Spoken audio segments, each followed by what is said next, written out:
Good day प्यारे बच्चों। मैं आपको नरेशंस करा रहा था, लेकिन आज आगे कराने से पहले मैं ये जानना चाह रहा हूँ कि भाई आपको जो मैं चीज़ें बता रहा हूँ वो आपकी समझ में आ रही है या नहीं। आप सभी ग्रुप में मैसेज सेंड कर सकते हो कि भाई जो मैं आपको करा रहा हूँ वो आपकी समझ में आ रहा है या नहीं आ रहा है। अगर किसी बच्चे के समझ में नहीं आ रहा है तो वो मेरे से उस चीज़ के बारे में पूछ सकता है कि सर ये चीज़ कैसे आई। अगर आप की समझ में आ रहा है तो आप ज़रूर लिखेंगे, नहीं समझ में आ रहा है तो उससे भी ज़्यादा ज़रूर लिखेंगे, क्योंकि फिर उसी के अनुसार मैं जो ना आपको काम करा पाऊँगा। कल मेरे को कुछ काम था, उस वजह से मैं वीडियो नहीं डाल पाया।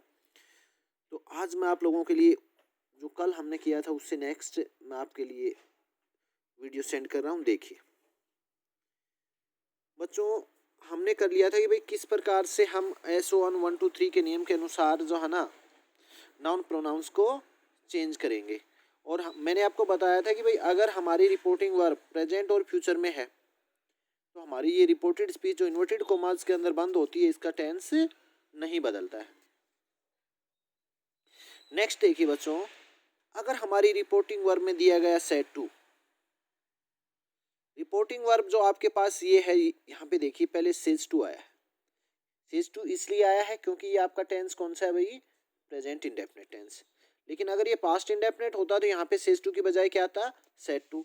तो ये जो सेड टू या सेज टू या से टू है ये हमारी रिपोर्टेड स्पीच के भावानुसार बदलता है। तो वो भावानुसार किस प्रकार से बदलता है, सबसे पहले मैं आपको कराऊंगा फॉर अफर्मेटिव सेंटेंसेस। यदि हमारी रिपोर्टेड स्पीच अफर्मेटिव सेंटेंसेस में है, यदि हमारी रिपोर्टेड स्पीच किस में हो भाई, अफर्मेटिव सेंटेंसेस में हो, सिंपल सेंटेंसेस में हो, तो वहां पे से टू अगर आपको दिया गया है तो वो बदल जाएगा टेल में, सेज टू बदल जाता है भाई टेल्स में, और सेड टू बदल जाता है आपका टोल्ड में। बच्चों जो बेसिक डिफरेंस इनमें देखिए क्या है भाई, कुछ भी नहीं है। से वर्ब की फर्स्ट फॉर्म के साथ टू लगाया था तो से बदल गई वर्ब की फर्स्ट फॉर्म टेल में। सेज वर्ब की फर्स्ट फॉर्म थी से और उसके साथ हमने एस लगाया था सेज टू, तो हमने वर्ब की फर्स्ट फॉर्म जो टेल थी उसके साथ भी क्या लगा दिया, एस लगा दिया टेल्स।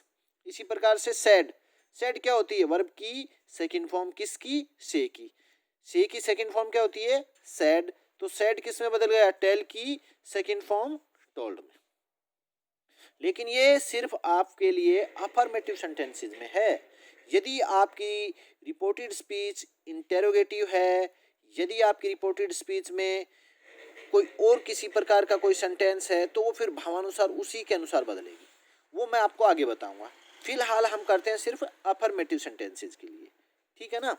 नेक्स्ट देखो, तीसरा नियम कहता है अगर हमारी रिपोर्टेड स्पीच अफर्मेटिव सेंटेंसेस में है तो कोमा और इन्वर्टेड कोमाज, ये इन्वर्टेड कोमाज और ये जो कोमा है आपका, इसको हटाकर हम कंजक्शन के रूप में दैट लगाएंगे।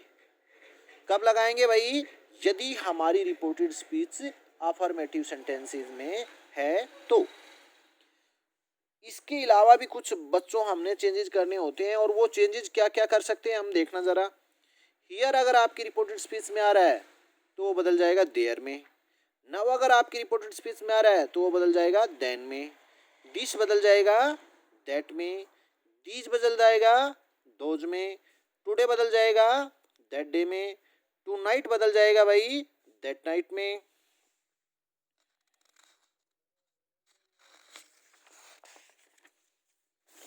इसी प्रकार से देखिए आपका यस्टरडे बदल जाएगा द प्रीवियस डे में। लास्ट नाइट बदल जाएगी द प्रीवियस नाइट में। टुमारो बदल जाएगा द नेक्स्ट डे में। नेक्स्ट वीक बदल जाएगा द फॉलोइंग वीक में। अगो आपका बदल जाएगा बिफोर में।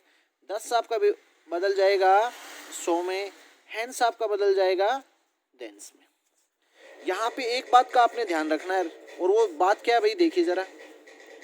नोट दिस हियर और नाउ किसी ऐसी वस्तु, स्थान और समय की ओर संकेत कर रहे हूं जो कहते समय या काम को करते समय करने वाले के सामने हूं। तो इनडायरेक्ट नरेशन में उनमें कोई परिवर्तन नहीं किया जाता है।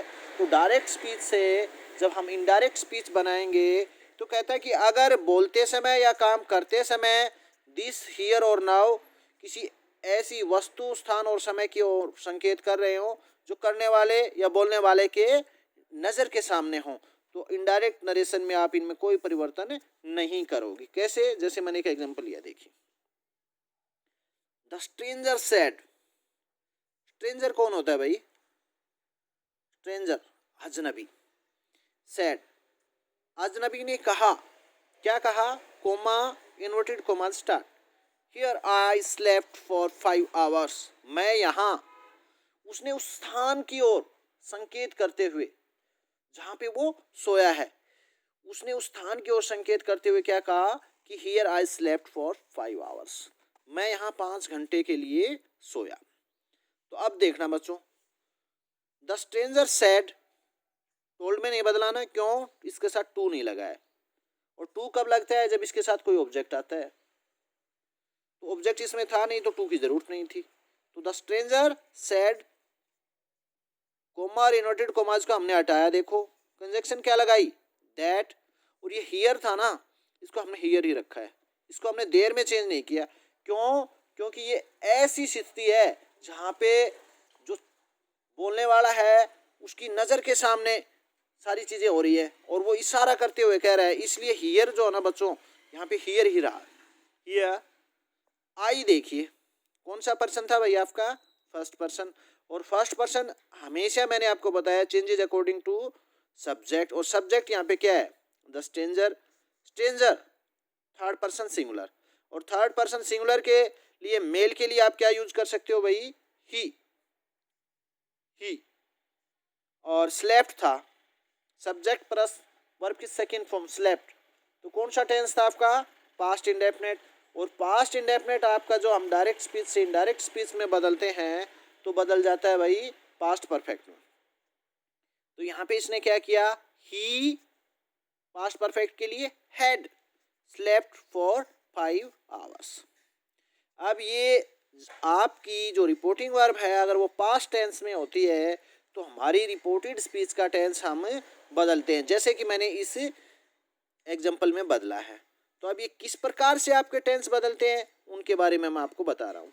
उनके लिए कुछ नियम्स हैं कि भाई अगर आपकी रिपोर्टेड स्पीच पास्ट टेंस में है, आपकी रिपोर्टिंग वर्ब पास्ट टेंस में है तो रिपोर्टेड स्पीच के टेंस निम्नलिखित प्रकार से बदलेंगे। वो किस प्रकार से बदलेंगे? देखिए, अगर हमारी रिपोर्टिंग वर्ब पास्ट टेंस में है तो हमारी रिपोर्टेड स्पीच का टेंस निम्नलिखित प्रकार से बदलेगा। कैसे बदलेगा? पहला नियम कहता है इसका क्या? प्रेजेंट इंडेफिनिट सिंपल प्रेजेंट बदल जाता है पास्ट इंडेफिनिट में। यदि आपकी रिपोर्टिंग वर्ब पास्ट टेंस में है तो आपकी रिपोर्टेड स्पीच का अगर कोई वाक्य प्रेजेंट इंडेफिनिट टेंस में है तो इनडायरेक्ट स्पीच बनाते समय वो किस में बदल जाएगा भाई? पास्ट इंडेफिनिट में। एग्जाम्पल मैंने लिया, देखिए, direct, she said to me. अब सेड आया बच्चों, और सेड है वर्ब की second form, she subject, subject plus में वर्ब की सेकंड फॉर्म, किसका स्ट्रक्चर बनता है आपका? पास्ट इंडेफिनिट का। और पास्ट इंडेफिनिट में या पास्ट में हो, ये चाहे इंडेफिनिट में हो, कंटिन्यूस में हो, परफेक्ट में हो, परफेक्ट कंटिन्यूस में हो, तो आपकी जो नेक्स्ट है रिपोर्टेड स्पीच उसका हम टेंस बदलेंगे। तो ये she said to me past में है। I like you, I subject आपका और लाइक वर्ब की फर्स्ट फॉर्म, सब्जेक्ट प्लस में वर्ब की फर्स्ट फॉर्म, किसका स्ट्रक्चर बनता है आपका? प्रेजेंट इंडेफिनिट का। तो प्रेजेंट इंडेफिनिट मैंने बताया किस में बदल जाएगा भाई आपका?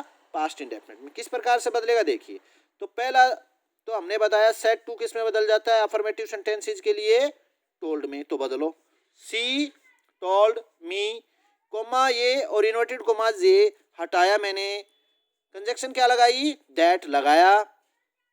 आई, आई आपका क्या है भाई? सब्जेक्ट फर्स्ट पर्सन है, यहाँ पे क्या है? सब्जेक्ट फर्स्ट पर्सन, और सब्जेक्ट अगर आपका फर्स्ट पर्सन है तो वो बदलता है रिपोर्टिंग वर्ब के सब्जेक्ट के अनुसार, और वो क्या है? सी। तो दैट आई किस में कन्वर्ट हो गया? सी में, सी। और अब पास्ट इंडेफिनेट में बदलना है भाई, प्रेजेंट इंडेफिनेट में था पास्ट इंडेफिनेट। पास्ट इंडेफिनेट के लिए क्या करते हैं, सब्जेक्ट प्लस में वर्ब की सेकंड फॉर्म।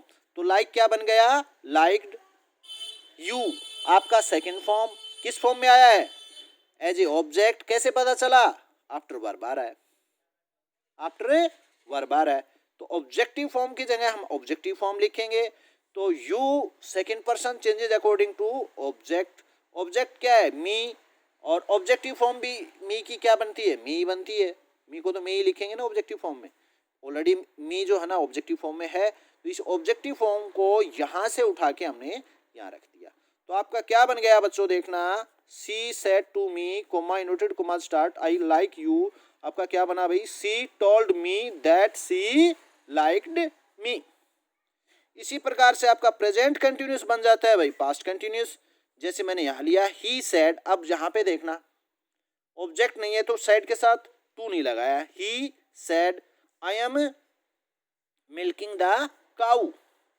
तो ही सेड को हमने ही सेड ही रखा।